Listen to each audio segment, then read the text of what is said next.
In Matthew 23, Jesus accuses the Pharisees of keeping some parts of the law while neglecting the weightier matters. When he said that, he helps us understand that not all parts of Scripture get the same amount of weight. All Scripture is God-breathed and beneficial for teaching, but some parts are weightier than others. In Matthew 22, Jesus even gives us the weightiest laws to love God and love your neighbor. On these two commands hang all the law and the prophets. In other words, these commands are the center of gravity for the Christian life. In our discussion of gender roles, the Bible has a lot to say. Some passages seem to be more progressive, and some passages seem to be more restrictive. But we have to figure out which passages should be the weightier of the Scriptures. Where is our center of gravity in discussing these matters? Now, we're going to discuss some of the troubling passages in the epistles, but let me suggest that the weightier passages are found in the first 3 chapters of Genesis and the depictions of Jesus' ministry in the Gospels. So let's start with Genesis. In Genesis 1:26, God said, "Let us make mankind in our image, according to our likeness, and let them rule over the fish of the sea, and over the birds of the sky, and over the cattle, and over all the earth, and over every creeping thing that creeps on the earth." God created mankind in his own image. In the image of God, he created him. Male and female, he created them.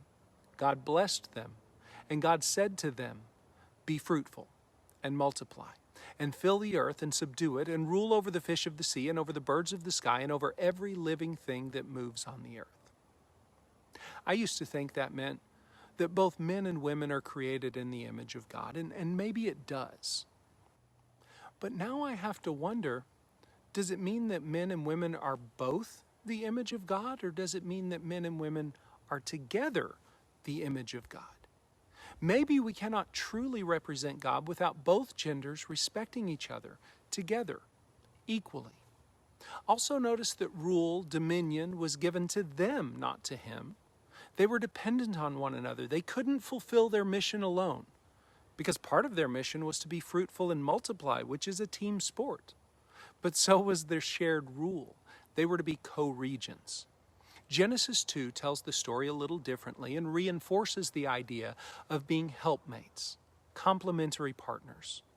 But nowhere in the first 2 chapters of Genesis is there any evidence or indication that man had any authority over a woman.